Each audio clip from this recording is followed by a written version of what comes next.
So now we switch to the GMM estimation of the spatial error model.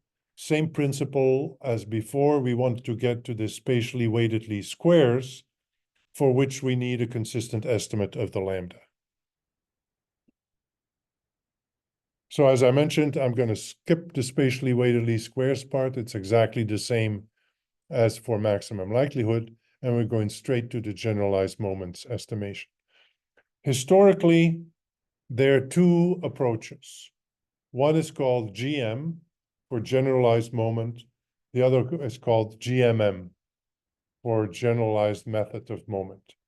What's the difference between the two? The second one is much more complicated than the first one. Okay. Why? Because it allows heteroscedasticity of unknown form. The GM does not. The GM is much older. But the GM I like because it nicely illustrates the principle and the equations are not too complicated. GMM, the equations are a mess. I mean, they're not a mess, but they get very complex and you have to pay really close attention. So that doesn't really lend itself well to a class presentation. I mean, you have to read the article. And then if you care, then you get the full mathematical details. What is the idea? The idea is to come up with some moment equations. These are conditions that hold for the population, in the population, and then to find sample counterparts to that and solve these for lambda.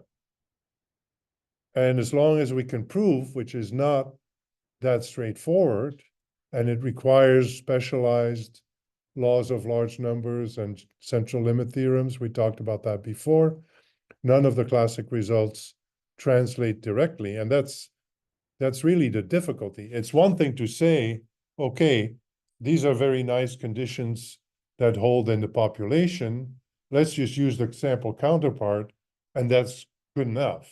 No, you have to actually show that as you go to the limit, that the sample counterparts converge to their population counterparts. Because if they don't, there's no point in doing this. And that's the hard part from a theoretical point of view, is actually proving that, sure, I'm going to work with residuals, that's easy, but is what I get when I solve these equations for residuals actually something meaningful? In other words, is it something that relates to the population parameter? That's the challenge. Okay. So the moment conditions in the GM are very simple. There's three of them. So when you think about the error terms, how do you get the variance of the error terms? Error terms, right? Not residuals. It's the sum of squared error terms divided by n. And the expected value of that is the parameter sigma square by definition, right? By definition, because the mean of the error term is 0. Normally, you have to do this with deviations from the means, but you don't have to here because the mean is 0. Okay, that's an easy one. Then the two other ones are a little trickier. Let's take this one first, the last one. Remember when I talked about matrices, and you have a product like this, which is actually a scalar. Remember my little trick? 1 by n, n by n, n by 1 gives you 1 by 1. 1 by 1 is a scalar. For a scalar, the trace is the same as the scalar. There's only one thing. So the sum of one thing is the one thing, right? And then it allows you all the trickery with traces, where you can basically permute matrices. So the trace of ABC is the same as a trace of CAB is a trace of BCA. Just move the last one in front. Move the last one in front. All these traces are the same, okay? So what we're going to do here is move the last one in front. Then we have the trace of E prime, W or W prime, doesn't really matter. Okay. Okay. The expected value of that. W is not random, so it doesn't count when it comes to the expected value. E prime, n by 1 by n is an n by n covariance matrix for the error terms. But what is its expected value? If we live in this world, then that's sigma squared I, right? So now we have sigma squared I times the trace of W. What is the trace of W? The weights matrix. What's on the diagonal of a weights matrix? What is the neighbor of oneself? Nothing. No one. Zero. Because by construction, doesn't have to be that way, but by construction, we set it to 0. So therefore, this expression in the error terms is 0 in the population. Okay? So now we have two equations. Then this one in the middle, same trick, right? We move this to the front, we have sigma squared, but now we don't multiply with 0, so the sigma squared doesn't disappear, but we have the trace of this thing, which is not 0, but we can compute. Okay. Now we have three equations. What we have here is the error term. What we have here is a spatial lag of the error term. So what we're going to do is replace the error terms by the residuals. And we're going to end up with a system of equations. In the residuals, there's spatial lags, the spatial lag of the spatial lag of residuals, and all that fun stuff. So I'm skipping several steps. This is the bottom line here. A system of three equations that's nonlinear in lambda and in sigma square. Nonlinear because lambda square is in here. How do you solve this? You use nonlinear least squares. This gives you a lambda, and with the proper machinery, this math is not for the faint of heart, but with the proper machinery, you can show that this is actually a consistent estimate of the population lambda. So these are all based on sample entities, residuals, spatial lags of residuals, and so on. You run your regression, you get your residuals, you plug them in this system of equations, you find lambda, you plug lambda into your spatially weighted least squares, and you're done.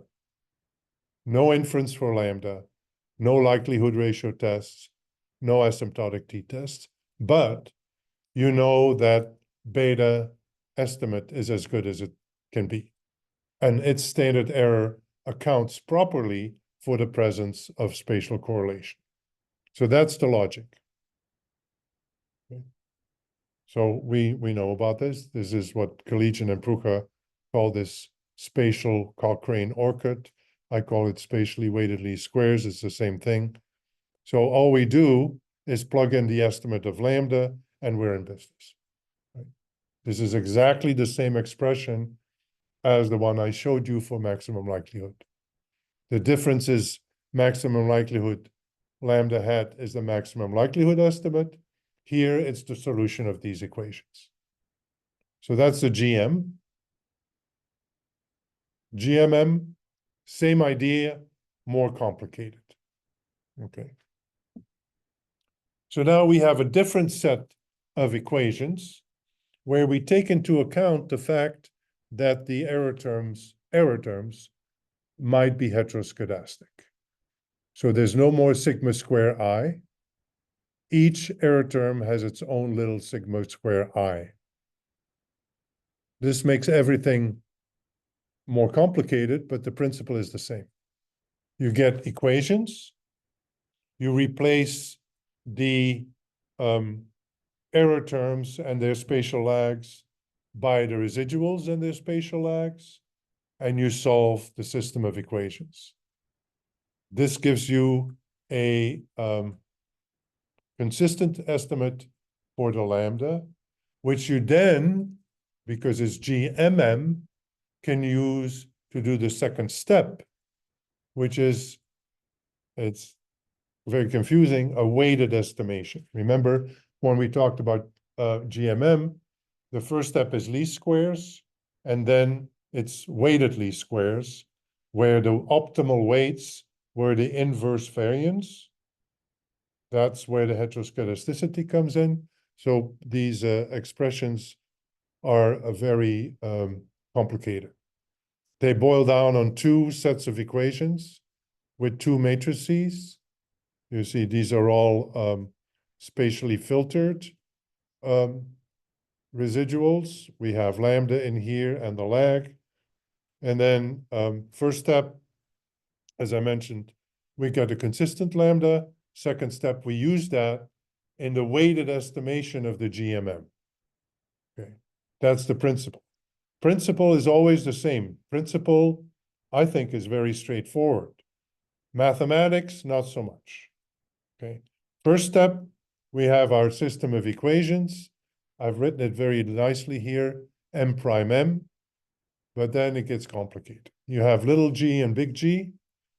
Little g is this, big G is that. Lots of weights, lots of big matrices, no inverses.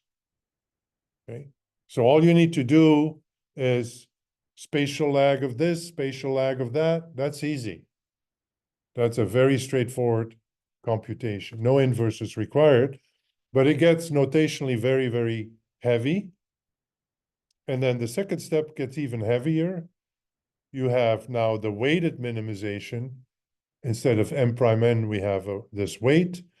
The weight is the inverse of the variance. How do you get it? A lot of math to figure out what it is. At the end of the day, here we go. It's even more complicated, right? So now we not only have A1 and A2, but we also have sigma. And sigma is where the heteroscedasticity comes in. So you can do this with heteroscedasticity. The benefit of this is that you actually get an asymptotic variance matrix. Again, lots of math. I'm going to skip this. You can read it for yourself. Read the paper if you really want to know how it works. The expressions, or look at the source code in spreg, and then you see how complicated it is.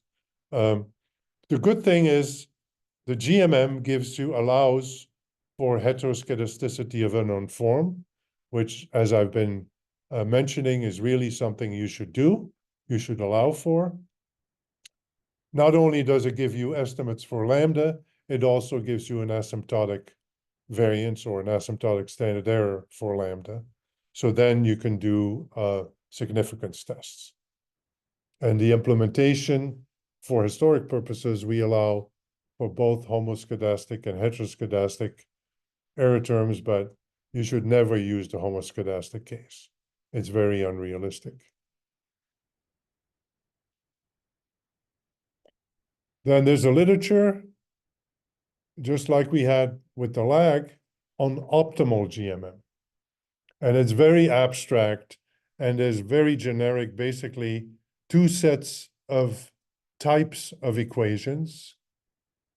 One is a given matrix multiplied with the error terms. This could be W, for example.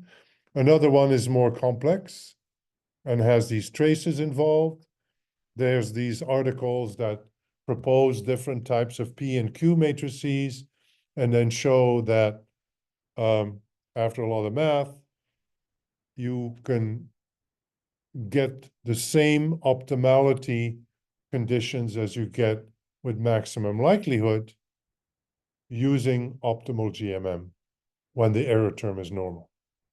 When the error term is normal, you can use this optimal GMM instead of maximum likelihood.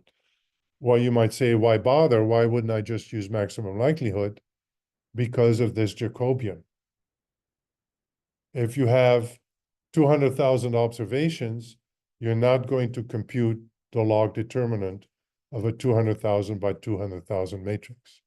You're not going to do this because you don't need determinants, inverses, or anything like that in GMM. You just need these spatial lags. Spatial lags are easy. It is a solution for large data problems. And under the right conditions, these are pretty strong assumptions, you get the same thing as maximum likelihood. So that's good. Now, of course, in practice, you're never in the ideal conditions. But the good thing is, you get something close to what is the best possible solution. So that, in a nutshell, is GMM. There's one more. What if you have a model with both spatial lag and spatially lagged error terms? Collegian and Prucha call this the SARSAR model. Some people call it the SAR-R model, SARAR. Some people call it, like me, the SAR error model. So it's lag error. So here we have two problems. We have one problem having to do with endogeneity, the spatially lag dependent variable, and we have one problem having to do with precision because of the spatial autoregressive error term. And the solution to this is the same as before: instruments for the endogenous variables and spatially filtered variables for the other ones. We create spatially filtered variables with a consistent estimate for lambda. This gives us 3 steps. First step, so these are the spatially filtered variables. So if we have lambda, then there's just 2-stage least squares on the spatially filtered variables. So we need 3 steps. Step 1, we do spatial 2-stage least squares. That gets rid of the endogeneity problem. So we get our row estimate and we have residuals. Then we do GMM on these residuals, and there's a whole set of proofs to show that GMM works not only with least squares residuals, but also with residuals from 2-stage least squares. And we get our lambda, which is a consistent estimate, accounts for heteroscedasticity, all that good stuff. Then we go back here, we create our spatially filtered variables, and we do 2SLS again. So 3 steps: spatial 2SLS to get the row estimate and residuals. Second step, take the residuals, find the lambda. Third step, use the lambda to create the spatially filtered variables and run STLS 2-stage least squares again. Okay. And we'll get to that in the notebooks as well. So that's basically it for the core estimation methods. For the error model, maximum likelihood, pretty much the same logic as in the lag model. And for the GMM approach, not the same logic as instrumental variables, but in a sense, the same logic, because we showed earlier that 2-stage least squares is also a moment estimator. But you come up with these equations, these conditions that hold in the population, and then you prove that the sample counterparts, meaning using residuals, converge to the population counterparts, so you can use it to get a consistent estimation.